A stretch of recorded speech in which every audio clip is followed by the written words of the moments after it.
Alabama's wildlife population is one of the most diverse around, but some of our wonderful creatures are not as plentiful as they once were. One wouldn't normally think of a woodpecker as being endangered, but of Alabama's 9 species, the ivory-billed woodpecker has gone unseen for years in the state, while the endangered red-cockaded woodpecker is at risk of disappearing as well. The red-cockaded woodpecker is an endangered species, and the primary reasons for that are habitat loss. Most woodpeckers use dead trees for their cavity excavation. The red-cockaded uses a living pine tree, and to do that they need to have an old tree that has a large heartwood to sapwood ratio, so that most of the inside of the tree is the dead heartwood material that they can excavate a cavity in. This is one of the things that sets the red-cockaded woodpecker apart from others. And not only that, but the habitat areas that these woodpeckers live in are unique, and that they prefer open forests with large pine trees, especially longleaf pines. But until recently, longleaf pines had been dwindling in numbers due to development, agriculture, harvesting, and lack of low-level fires. The longleaf pine ecosystem, which pre-settlement times was about 90 million acres, and now we're down to less than 3 million acres. So just based on that habitat loss from land conversion and land clearing, you can estimate where how the habitat's doing for this endangered bird. And it prefers old or older growth southern pine systems. And primarily you're looking at a forest that's got 2 layers, a layer of grass on the ground and a layer of large trees in the canopy, large pine trees. The Safe Harbor program was developed over 10 years ago by the U.S. Fish and Wildlife Service to offer incentives for private landowners to manage their land in ways that are beneficial to endangered species.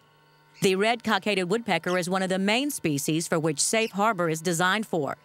Not only is Safe Harbor beneficial to the endangered species, but is equally beneficial to the landowner as well. 70% of all the fish and wildlife habitat in the United States is in private hands. 70%. Now, I don't know about you, but 30% is not enough legacy for me to want to leave behind to future generations. And those 70% landowners out there that have that private property, they are conservationists. They have the habitat because they care about the land. They want to be partners with us, they just don't want to be punished as a result. In Alabama, private land ownership is much higher at 93%, which is why programs like Safe Harbor are so important to conservation efforts across the state. And so they came up with this together, the private landowners and the government came up with this program, Safe Harbor, that allows for basically a win-win situation for the private landowner to get the regulatory assurances that they would not be restricted in their land management activities if they attracted endangered species to their property, and at the same time the government was getting critical endangered species habitat on private property where previously that habitat was not being created or maintained. We're very proud to be partnering with the Safe Harbor program. I shared with the group last night, for those of you that don't know us, I really don't believe you own these places. I really believe that you're fortunate enough to look after them for a certain period of time. And my family... This plantation, ENON Plantation, is owned by Campbell, Lanier, and Campbell Lanier was our very first Safe Harbor enrollee in the state of Alabama. He signed on this year in March of 2007 to the Safe Harbor program, and he did that because what he was doing on his land, primarily managing for northern bobwhite quail, was conducive to red-cockaded woodpecker habitat management as well. The two really go closely hand in hand. Mr. Lanier is very at ease with working with the Fish and Wildlife Service and the Alabama Department of Conservation in managing his properties and having us out here to do monitoring.